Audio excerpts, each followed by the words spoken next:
ਤਿੰਨ ਪ੍ਰਸ਼ਨ। ਇੱਕ ਵਾਰੀ ਕਿਸੇ ਬਾਦਸ਼ਾਹ ਨੂੰ ਇੱਕ ਖਿਆਲ ਆਇਆ ਕਿ ਜੇ ਉਸਨੂੰ ਪਹਿਲਾਂ ਹੀ ਕਿਸੇ ਕੰਮ ਨੂੰ ਸ਼ੁਰੂ ਕਰਨ ਲਈ ਢੁਕਵੇਂ ਸਮੇਂ ਦਾ ਪਤਾ ਲੱਗ ਜਾਵੇ, ਜੇ ਉਸਨੂੰ ਇਹ ਪਤਾ ਲੱਗ ਜਾਵੇ ਕਿ ਕਿਹੜੇ ਉਚਿਤ ਲੋਕਾਂ ਦੀ ਗੱਲ ਨੂੰ ਮੰਨੇ ਤੇ ਕਿਹੜੇ ਲੋਕਾਂ ਤੋਂ ਬਚੇ, ਤੇ ਸਭ ਤੋਂ ਜ਼ਿਆਦਾ ਇਹ ਕਿ ਜੇ ਉਸਨੂੰ ਹਮੇਸ਼ਾ ਇਹ ਪਤਾ ਲੱਗ ਜਾਇਆ ਕਰੇ ਕਿ ਉਸ ਲਈ ਸਭ ਤੋਂ ਮਹੱਤਵਪੂਰਨ ਕੰਮ ਕਿਹੜਾ ਹੈ, ਤਾਂ ਉਹ ਕਦੀ ਵੀ ਕਿਸੇ ਕੰਮ 'ਚ ਅਸਫਲ ਨਹੀਂ ਹੋਵੇਗਾ। ਇਹ ਖਿਆਲ ਆਉਂਦਿਆਂ ਹੀ ਬਾਦਸ਼ਾਹ ਨੇ ਆਪਣੇ ਰਾਜ ਵਿੱਚ ਮੁਨਾਦੀ ਕਰਵਾ ਦਿੱਤੀ ਕਿ ਉਹ ਉਸ ਆਦਮੀ ਨੂੰ ਬਹੁਤ ਵੱਡਾ ਇਨਾਮ ਦੇਵੇਗਾ ਜਿਹੜਾ ਉਸ ਨੂੰ ਇਹ ਦੱਸੇਗਾ ਕਿ ਉਸ ਲਈ ਕੰਮ ਕਰਨ ਵਾਸਤੇ ਢੁਕਵਾਂ ਸਮਾਂ ਕਿਹੜਾ ਹੈ, ਉਸ ਵਾਸਤੇ ਕਿਹੜੇ ਮਹੱਤਵਪੂਰਨ ਲੋਕ ਹਨ ਤੇ ਸਭ ਤੋਂ ਮਹੱਤਵਪੂਰਨ ਕੰਮ ਉਸ ਲਈ ਕਿਹੜਾ ਹੈ। ਬਹੁਤ ਸਾਰੇ ਵਿਦਵਾਨ ਲੋਕ ਰਾਜੇ ਕੋਲ ਆਏ, ਪਰ ਸਭ ਨੇ ਉਸ ਦੇ ਪ੍ਰਸ਼ਨਾਂ ਦੇ ਵੱਖ-ਵੱਖ ਜਵਾਬ ਦਿੱਤੇ। ਸਭ ਪ੍ਰਸ਼ਨਾਂ ਦੇ ਜਵਾਬ ਕਿਉਂਕਿ ਇੱਕ ਦੂਜੇ ਤੋਂ ਅਲੱਗ ਸਨ, ਇਸ ਲਈ ਬਾਦਸ਼ਾਹ ਕਿਸੇ ਨਾਲ ਵੀ ਸਹਿਮਤ ਨਾ ਹੋਇਆ ਤੇ ਕਿਸੇ ਨੂੰ ਵੀ ਕੋਈ ਇਨਾਮ ਨਾ ਦਿੱਤਾ। ਹਾਲੇ ਵੀ ਆਪਣੇ ਪ੍ਰਸ਼ਨਾਂ ਦੇ ਠੀਕ ਉੱਤਰਾਂ ਦੀ ਤਲਾਸ਼ ਦਿਲ 'ਚ ਰੱਖ ਕੇ ਬਾਦਸ਼ਾਹ ਨੇ ਇੱਕ ਮਹਾਤਮਾ ਕੋਲੋਂ ਸਲਾਹ ਲੈਣ ਦਾ ਫੈਸਲਾ ਕੀਤਾ, ਜੋ ਕਿ ਆਪਣੀ ਸਿਆਣਪ ਲਈ ਦੂਰ-ਦੂਰ ਤੱਕ ਮਸ਼ਹੂਰ ਸੀ। ਮਹਾਤਮਾ ਜੰਗਲ ਵਿੱਚ ਰਹਿੰਦਾ ਸੀ ਤੇ ਜੰਗਲ 'ਚੋਂ ਕਿਤੇ ਨਹੀਂ ਸੀ ਜਾਂਦਾ, ਅਤੇ ਸਿਰਫ ਆਮ ਲੋਕਾਂ ਤੋਂ ਬਿਨਾਂ ਉਹ ਕਿਸੇ ਨੂੰ ਨਹੀਂ ਮਿਲਦਾ ਸੀ। ਇਸ ਕਰਕੇ ਬਾਦਸ਼ਾਹ ਨੇ ਸਧਾਰਨ ਜਿਹੇ ਕੱਪੜੇ ਪਾਏ ਤੇ ਮਹਾਤਮਾ ਦੀ ਝੌਂਪੜੀ 'ਚ ਪਹੁੰਚਣ ਤੋਂ ਪਹਿਲਾਂ ਹੀ ਉਹ ਆਪਣੇ ਘੋੜੇ ਤੋਂ ਹੇਠਾਂ ਉਤਰਿਆ ਅਤੇ ਆਪਣੇ ਅੰਗ ਰੱਖਿਅਕ ਨੂੰ ਪਿੱਛੇ ਛੱਡ ਕੇ ਇਕੱਲਾ ਹੀ ਝੌਂਪੜੀ ਵੱਲ ਚੱਲ ਪਿਆ। ਜਦੋਂ ਬਾਦਸ਼ਾਹ ਨੇੜੇ ਆਇਆ ਤਾਂ ਮਹਾਤਮਾ ਆਪਣੀ ਝੌਂਪੜੀ ਦੇ ਸਾਹਮਣੇ ਜ਼ਮੀਨ ਪੁੱਟ ਰਿਹਾ ਸੀ। ਬਾਦਸ਼ਾਹ ਨੂੰ ਵੇਖ ਕੇ ਉਸਨੇ ਉਸਦਾ ਸਵਾਗਤ ਕੀਤਾ ਤੇ ਜ਼ਮੀਨ ਪੁੱਟਦਾ ਰਿਹਾ। ਮਹਾਤਮਾ ਸਿਹਤ ਪੱਖੋਂ ਨਿਰਬਲ ਤੇ ਕਮਜ਼ੋਰ ਜਿਹਾ ਸੀ ਅਤੇ ਹਰ ਵਾਰੀ ਜਦੋਂ ਉਹ ਜ਼ਮੀਨ 'ਚ ਆਪਣੀ ਕਹੀ ਮਾਰਦਾ ਤਾਂ ਥੋੜ੍ਹੀ ਜਿਹੀ ਮਿੱਟੀ ਉੱਪਰ ਆਉਂਦੀ ਤਾਂ ਉਸਨੂੰ ਸਾਹ ਲੈਣ ਵਿੱਚ ਮੁਸ਼ਕਿਲ ਆਉਂਦੀ। ਬਾਦਸ਼ਾਹ ਉਸ ਕੋਲ ਆਇਆ ਤੇ ਕਿਹਾ, ਮਹਾਂਪੁਰਖੋ, ਮੈਂ ਤੁਹਾਡੇ ਕੋਲ 3 ਪ੍ਰਸ਼ਨਾਂ ਦੇ ਉੱਤਰ ਪੁੱਛਣ ਆਇਆ ਹਾਂ। ਮੈਨੂੰ ਦੱਸੋ ਕਿ ਮੈਂ ਠੀਕ ਸਮੇਂ 'ਤੇ ਠੀਕ ਕੰਮ ਕਿਵੇਂ ਕਰਾਂ। ਕਿਹੜੇ ਲੋਕ ਹਨ ਜਿਨ੍ਹਾਂ ਦੀ ਮੈਨੂੰ ਜ਼ਿਆਦਾ ਜ਼ਰੂਰਤ ਹੈ ਤੇ ਕਿਹੜੇ ਲੋਕਾਂ ਵੱਲ ਮੈਂ ਦੂਜਿਆਂ ਨਾਲੋਂ ਜ਼ਿਆਦਾ ਧਿਆਨ ਦੇਵਾਂ। ਕਿਹੜੇ ਕੰਮ ਮੇਰੇ ਲਈ ਬਹੁਤ ਮਹੱਤਵਪੂਰਨ ਹਨ ਤੇ ਪਹਿਲ ਦੇ ਆਧਾਰ 'ਤੇ ਕਰਨੇ ਚਾਹੀਦੇ ਹਨ। ਮਹਾਤਮਾ ਨੇ ਬਾਦਸ਼ਾਹ ਦੀ ਗੱਲ ਸੁਣੀ, ਪਰ ਕੋਈ ਜਵਾਬ ਨਾ ਦਿੱਤਾ ਤੇ ਫਿਰ ਕੰਮ ਕਰਨਾ ਸ਼ੁਰੂ ਕਰ ਦਿੱਤਾ। ਬਾਦਸ਼ਾਹ ਬੋਲਿਆ, ਤੁਸੀਂ ਥੱਕ ਗਏ ਹੋ, ਲਿਆਓ ਇਹ ਕਹੀ ਮੈਨੂੰ ਦੇ ਦਿਓ ਤਾਂ ਕਿ ਕੁਝ ਚਿਰ ਮੈਂ ਤੁਹਾਡੇ ਲਈ ਕੰਮ ਕਰਾਂ। ਮਹਾਤਮਾ ਨੇ ਰਾਜੇ ਨੂੰ ਕਹੀ ਫੜਾਉਂਦਿਆਂ ਹੋਇਆਂ ਕਿਹਾ, ਧੰਨਵਾਦ, ਅਤੇ ਆਪ ਜ਼ਮੀਨ 'ਤੇ ਬੈਠ ਗਿਆ। ਜਦੋਂ ਉਸਨੇ 2 ਕਿਆਰੀਆਂ ਪੁੱਟ ਲਈਆਂ ਤਾਂ ਬਾਦਸ਼ਾਹ ਕੰਮ ਕਰਨੋਂ ਰੁਕ ਗਿਆ ਤੇ ਆਪਣੇ ਪ੍ਰਸ਼ਨ ਦੁਹਰਾਉਣ ਲੱਗਾ। ਮਹਾਤਮਾ ਨੇ ਫਿਰ ਕੋਈ ਜਵਾਬ ਨਾ ਦਿੱਤਾ, ਪਰ ਖੜਾ ਹੋ ਕੇ ਆਪਣਾ ਹੱਥ ਕਹੀ ਲੈਣ ਲਈ ਅੱਗੇ ਵਧਾਇਆ ਤੇ ਕਿਹਾ, ਹੁਣ ਤੁਸੀਂ ਕੁਝ ਚਿਰ ਆਰਾਮ ਕਰੋ ਅਤੇ ਥੋੜ੍ਹਾ ਕੰਮ ਮੈਨੂੰ ਕਰ ਲੈਣ ਦਿਓ। ਬਾਦਸ਼ਾਹ ਨੇ ਆਪਣੀ ਕਹੀ ਮਹਾਤਮਾ ਨੂੰ ਨਾ ਦਿੱਤੀ ਅਤੇ ਜ਼ਮੀਨ ਪੁੱਟਣੀ ਜਾਰੀ ਰੱਖੀ। 1 ਘੰਟਾ ਬੀਤ ਗਿਆ ਅਤੇ ਫਿਰ ਦੂਜਾ ਵੀ।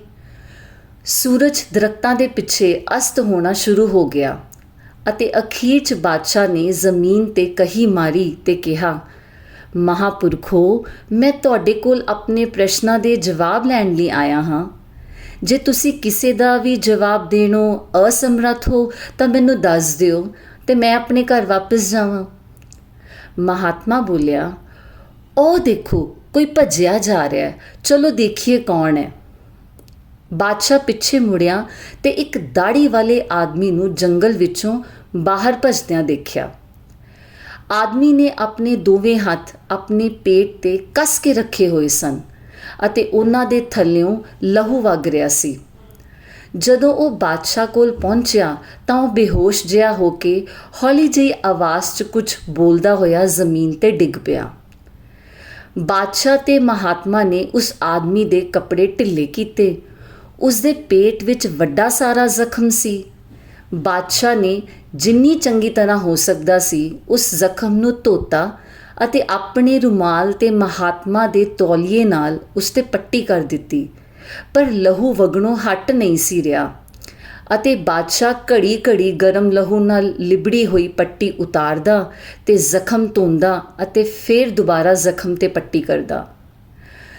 ਜਦੋਂ ਜ਼ਖਮ 'ਚੋਂ ਲਹੂ ਵਗਣਾ ਬੰਦ ਹੋ ਗਿਆ, ਆਦਮੀ ਨੂੰ ਹੋਸ਼ ਆਈ ਤਾਂ ਉਸਨੇ ਕੁਝ ਪੀਣ ਲਈ ਮੰਗਿਆ।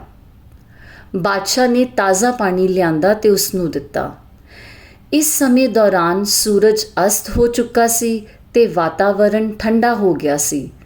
ਇਸ ਲਈ ਬਾਦਸ਼ਾਹ ਨੇ ਮਹਾਤਮਾ ਦੀ ਮਦਦ ਨਾਲ ਜ਼ਖਮੀ ਆਦਮੀ ਨੂੰ ਝੌਂਪੜੀ 'ਚ ਪਹੁੰਚਾਇਆ ਤੇ ਬਿਸਤਰੇ 'ਤੇ ਲਿਟਾ ਦਿੱਤਾ। ਬਿਸਤਰੇ 'ਤੇ ਲੇਟਦਿਆਂ ਹੀ ਆਦਮੀ ਨੇ ਆਪਣੀਆਂ ਅੱਖਾਂ ਬੰਦ ਕਰ ਲਈਆਂ ਤੇ ਚੁੱਪ ਹੋ ਗਿਆ। ਬਾਦਸ਼ਾਹ ਪੈਦਲ ਤੁਰਨ ਅਤੇ ਕੰਮ ਕਰਨ ਕਰਕੇ ਇੰਨਾ ਥੱਕ ਚੁੱਕਾ ਸੀ ਕਿ ਉਹ ਝੌਂਪੜੀ ਦੀਆਂ ਦਹਿਲੀਜ਼ਾਂ 'ਤੇ ਹੀ ਝੁਕ ਗਿਆ ਅਤੇ ਸੌਂ ਵੀ ਗਿਆ। ਉਸ ਨੂੰ ਗਰਮੀਆਂ ਦੀ ਇਸ ਛੋਟੀ ਜਿਹੀ ਰਾਤ ਨੂੰ ਬਹੁਤ ਵਧੀਆ ਨੀਂਦ ਆਈ। ਜਦੋਂ ਸਵੇਰੇ ਉਸ ਨੂੰ ਜਾਗ ਆਈ, ਉਸ ਨੂੰ ਬੜੀ ਦੇਰ ਬਾਅਦ ਚੇਤਾ ਆਇਆ ਕਿ ਉਹ ਕਿੱਥੇ ਸੀ ਜਾਂ ਅਜੀਬ ਜਿਹੀ ਦਾੜੀ ਵਾਲਾ ਆਦਮੀ ਬਿਸਤਰੇ 'ਚ ਲੇਟਿਆ ਸੀ, ਉਹ ਕੌਣ ਸੀ ਅਤੇ ਬੜੇ ਧਿਆਨ ਨਾਲ ਆਪਣੀ ਚਮਕਦੀਆਂ ਅੱਖਾਂ ਨਾਲ ਉਸ ਵੱਲ ਦੇਖ ਰਿਹਾ ਸੀ। ਮੈਨੂੰ ਮਾਫ਼ ਕਰ ਦਿਓ, ਦਾੜੀ ਵਾਲੇ ਆਦਮੀ ਨੇ ਕਮਜ਼ੋਰ ਜਿਹੀ ਆਵਾਜ਼ 'ਚ ਕਿਹਾ। ਜਦੋਂ ਉਸਨੇ ਦੇਖਿਆ ਕਿ ਬਾਦਸ਼ਾਹ ਜਾਗ ਰਿਹਾ ਸੀ ਤੇ ਉਸ ਵੱਲ ਹੀ ਦੇਖ ਰਿਹਾ ਸੀ। ਮੈਂ ਤੈਨੂੰ ਨਹੀਂ ਜਾਣਦਾ ਤੇ ਤੂੰ ਕੋਈ ਗਲਤੀ ਨਹੀਂ ਕੀਤੀ ਜਿਸ ਲਈ ਮੈਂ ਤੈਨੂੰ ਮੁਆਫ਼ੀ ਦੇਵਾਂ, ਬਾਦਸ਼ਾਹ ਨੇ ਕਿਹਾ। ਤੁਸੀਂ ਮੈਨੂੰ ਨਹੀਂ ਜਾਣਦੇ ਪਰ ਮੈਂ ਤੁਹਾਨੂੰ ਜਾਣਦਾ ਹਾਂ। ਮੈਂ ਤੁਹਾਡਾ ਉਹ ਦੁਸ਼ਮਣ ਹਾਂ ਜਿਸ ਨੇ ਤੁਹਾਡੇ ਤੋਂ ਬਦਲਾ ਲੈਣ ਦੀ ਸਹੁੰ ਖਾਧੀ ਸੀ, ਕਿਉਂਕਿ ਤੁਸੀਂ ਮੇਰੇ ਭਰਾ ਨੂੰ ਮਾਰ ਦਿੱਤਾ ਸੀ ਤੇ ਉਹਦੀ ਸਾਰੀ ਜਾਇਦਾਦ ਆਪਣੇ ਕਬਜ਼ੇ 'ਚ ਕਰ ਲਈ ਸੀ। ਮੈਨੂੰ ਪਤਾ ਸੀ ਕਿ ਤੁਸੀਂ ਮਹਾਤਮਾ ਨੂੰ ਮਿਲਣ ਇਕੱਲੇ ਹੀ ਗਏ ਹੋ ਤੇ ਮੈਂ ਪੱਕਾ ਇਰਾਦਾ ਕੀਤਾ ਹੋਇਆ ਸੀ ਕਿ ਵਾਪਸ ਆਉਂਦੇ ਸਮੇਂ ਤੁਹਾਨੂੰ ਰਸਤੇ 'ਚ ਹੀ ਮਾਰ ਮੁਕਾਉਣਾ ਹੈ, ਪਰ ਦਿਨ ਬੀਤ ਗਿਆ ਤੇ ਤੁਸੀਂ ਵਾਪਸ ਨਹੀਂ ਆਏ। ਇਸ ਲਈ ਮੈਂ ਤੁਹਾਨੂੰ ਲੱਭਣ ਲਈ ਆਪਣੀ ਘਾਤ ਲਗਾਉਣ ਵਾਲੀ ਥਾਂ ਤੋਂ ਬਾਹਰ ਆਇਆ ਅਤੇ ਤੁਹਾਡੇ ਅੰਗ ਰੱਖਿਅਕਾਂ ਕੋਲ ਪਹੁੰਚਿਆ ਅਤੇ ਉਹਨਾਂ ਨੇ ਮੈਨੂੰ ਪਛਾਣ ਲਿਆ ਤੇ ਮੈਨੂੰ ਜ਼ਖਮੀ ਕਰ ਦਿੱਤਾ। ਮੈਂ ਉਹਨਾਂ ਕੋਲੋਂ ਬਚ ਗਿਆ। ਮੈਂ ਤਾਂ ਤੁਹਾਨੂੰ ਮਾਰਨਾ ਚਾਹੁੰਦਾ ਸੀ ਪਰ ਤੁਸੀਂ ਮੇਰਾ ਜੀਵਨ ਬਚਾਇਆ। ਹੁਣ ਜੇ ਮੈਂ ਜ਼ਿੰਦਾ ਰਿਹਾ ਤੇ ਜੇ ਤੁਸੀਂ ਇਹ ਚਾਹੁੰਦੇ ਹੋ ਤਾਂ ਮੈਂ ਤੁਹਾਡਾ ਸਭ ਤੋਂ ਜ਼ਿਆਦਾ ਵਫ਼ਾਦਾਰ ਗੁਲਾਮ ਰਹਾਂਗਾ ਅਤੇ ਆਪਣੇ ਪੁੱਤਰਾਂ ਨੂੰ ਵੀ ਤੁਹਾਡੇ ਗੁਲਾਮ ਬਣਾਵਾਂਗਾ। ਮੈਨੂੰ ਮੁਆਫ਼ ਕਰ ਦਿਓ।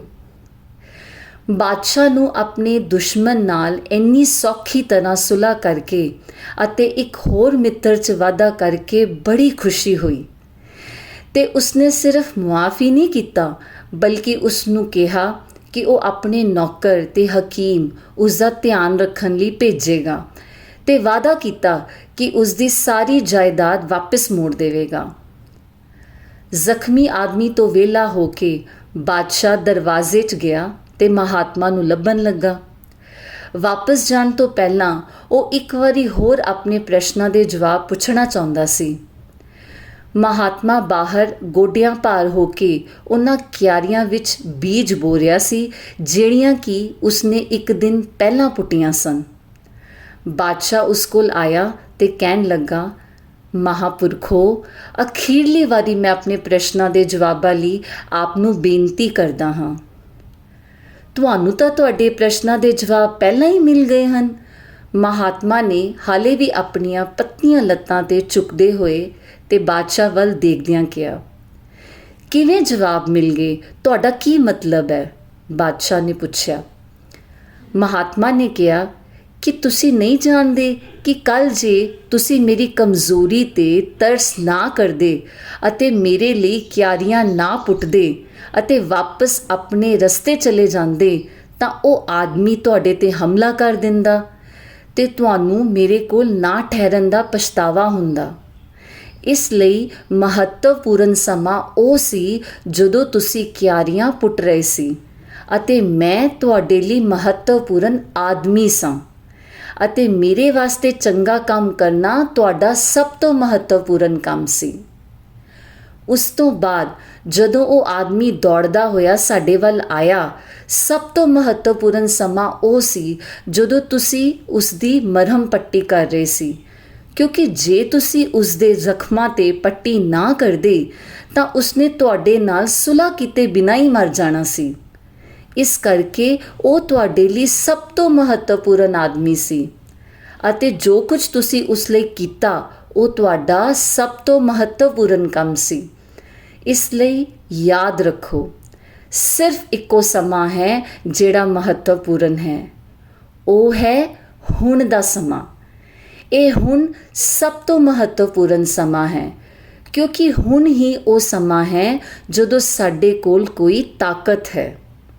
ਸਭ ਤੋਂ ਜ਼ਰੂਰੀ ਆਦਮੀ ਸਾਡੇ ਲਈ ਉਹ ਹੈ ਜੋ ਸਾਡੇ ਨਾਲ ਹੈ, ਕਿਉਂਕਿ ਕੋਈ ਨਹੀਂ ਜਾਣਦਾ ਕਿ ਉਸ ਨੂੰ ਕਦੀ ਹੋਰ ਕਿਸੇ ਨਾਲ ਵੀ ਕੋਈ ਕੰਮ ਪੈ ਸਕੇਗਾ। ਅਤੇ ਸਭ ਤੋਂ ਮਹੱਤਵਪੂਰਨ ਕੰਮ ਹੈ ਉਸ ਨਾਲ ਚੰਗਿਆਈ ਕਰਨਾ, ਕਿਉਂਕਿ ਇਸ ਦੁਨੀਆ 'ਚ ਸਿਰਫ ਇਸ ਮੰਤਵ ਲਈ ਹੀ ਆਦਮੀ ਨੂੰ ਭੇਜਿਆ ਗਿਆ ਹੈ।